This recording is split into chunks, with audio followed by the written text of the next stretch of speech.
do a write-up on chi-square test of independence. So I got the question right here. It says a car manufacturer has 2 production line making 3 different types of autos. An engineer wonders if the current errors on these autos are related to the production line. A random sample, and again, notice it says a random sample, chi-square test of independence, because it's only one sample. Homogeneities if it's 2. A random sample of autos is collected in the production line, and the type of auto is the production line and the type of auto is recorded 2 variables. So I'm trying to, this one they've got it real nice the way that it was set up. And then they give us the information, and we'll put that into the matrix. But even before that, I want to get into a couple other little points. This could be multiple choice. It could be part of the write-up, but you need to figure out, the first one is the expected counts for one of these. So first of all, you will need the totals columns. And on this one, I purposely did not set it up with a column for the totals. Sometimes we do, and sometimes we don't. But if it's the case they're not in there, go ahead and get those in there. So then it looks more like one that we're used to. So the expected for line 1, auto 2. Line 1, auto 2, that's this cell right here. Now 9 is the observed counts. They want the expected counts. So that's column total times row total divided by total. So 21 times 34 divided by 75, not 72. And I went and cheated and went ahead and calculated this out. But 9.52 would be the expected counts. We got 9, we expected 9.52. So that pretty much was what was expected. Line 2, auto 3, basically the same thing, just doing 2 examples. I want this expected count, 23 times 41 divided by 75, and using my cheat sheet, 12.75. You need to show the work if they do this. And this is, I believe this was one of the deals that StatsMedic team suggested would be on the exam for the 2023 exam. All right, and then how many degrees without a calculator, degrees of freedom? They wouldn't ask you to do this. If there's a write-up, you don't have to, but multiple choice they do. And that's cover up 1 row and 1 column and how many cells are left, not including the totals row. So degrees of freedom, even without a calculator, is equal to 2. All right, and then now, is there an association? So that's, again, association works with independence. If they say association, that is another key that it's a chi-square test of independence. So I'm going to start with my null and alternate hypothesis. The null is going to be that they're independent. The alternate is going to be that they're independent or dependent. And what are independent or dependent? The 2 variables, the line and then the auto where the errors are coming from. So it would be that the, let's see, how are we going to put this? The production line run, the production line,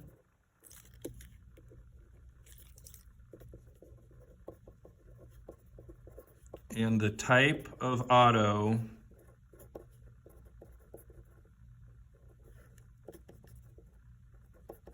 that has an error is independent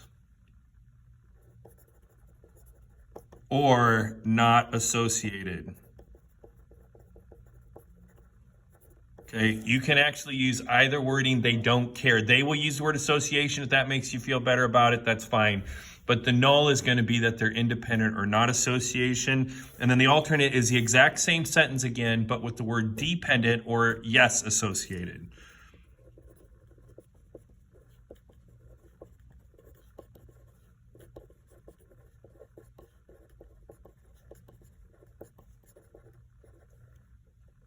This should probably say an error.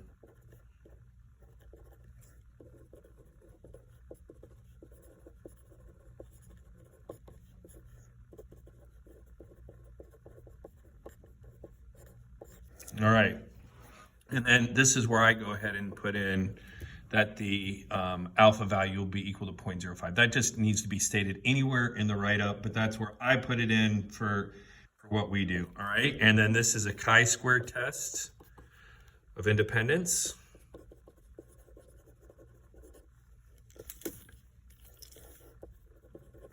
Chi-square test, and then we have our conditions. So work one is that we had a random sample, not two independent random samples, a random sample. And going back up here, it says a random samples of autos collected and the product, like just a random sample of autos collected. I almost put samples after I just said that.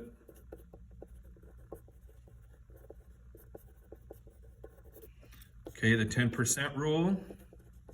So we had 75 total. Now you're not gonna break it up and say 340 for line 1 and 410 for line 2. Because remember, this is one sample. So we'd say that we assume, and we don't know this, but we're gonna say we assume that there are more than 750 cars with errors. I'm gonna put to sample from. Making a video, might as well make it as super nice as possible. And then large counts. Remember, for chi-square test, it's all expected counts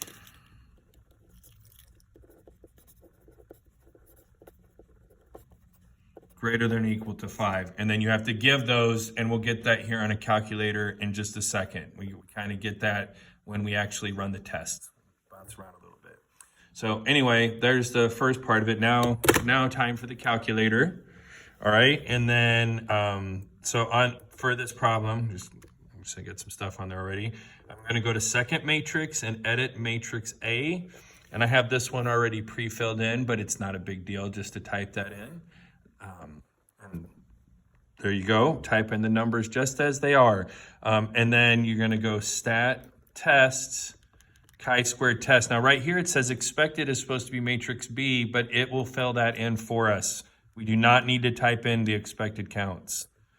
And I hit enter and I get this information, and I'm going to come back to this here in just a second, but we do need this. But I want the expected counts, so I'm going to go back to second matrix, edit matrix B, and it has typed in all the expected counts for me. So I'm just going to make a little table here, and I'm going to put line 1, line 2, and then I'm gonna be just gonna go 1, 2, 3. I'm gonna put auto there. I got line here. This is clear what was going on.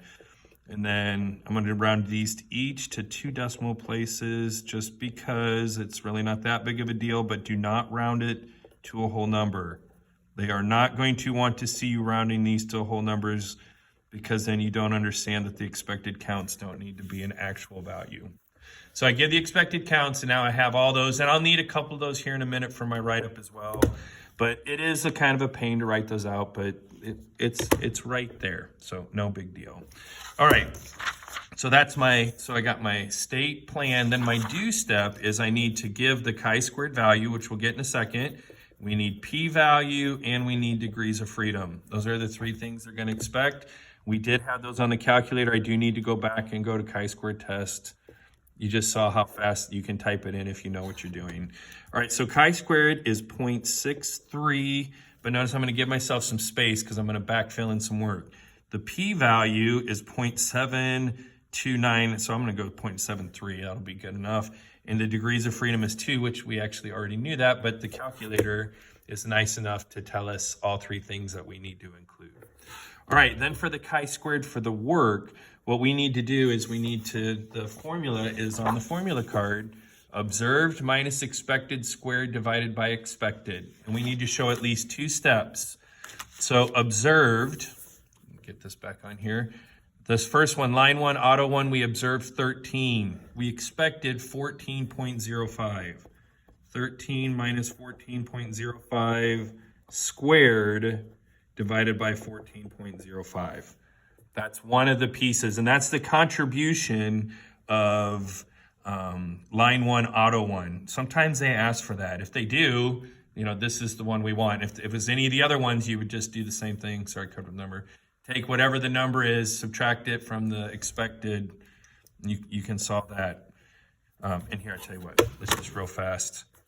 If they wanted this actual value, and I did this, I would do 13 minus 14.05, enter, squared enter, divide by 14.05. The contribution for that first piece is 0.078, whatever. The total is 0.63. This one was 0.07 of that 0.63. So anyway, plus, and then I need to do one other one, and it really doesn't matter. Like I wouldn't do just some random one, but you could either go this direction or go down, but I'm gonna slide over to the side and do 9 minus the expected of 9.52 squared divided by 9.52. And make sure it's these two numbers that are the same. And again, this formula, it's on the front at the very bottom, you need to know where that's at, but this is nice. You don't have to memorize it. You just have to know where to look. Plus dot, dot, dot, dot, dot, and then I'm gonna just move this up here, approximately 0.63. So there's my chi-squared, there's my p-value, there's my degrees of freedom, and then we write the conclusion.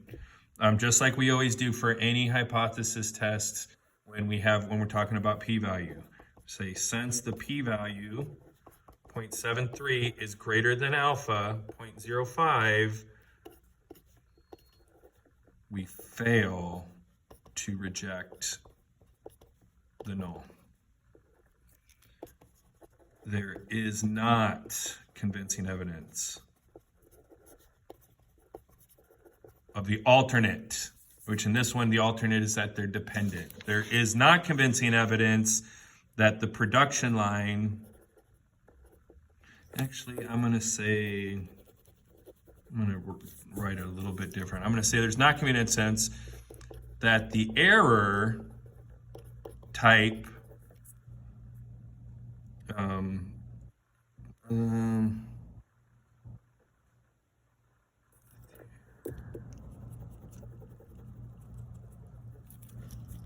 that the error to the type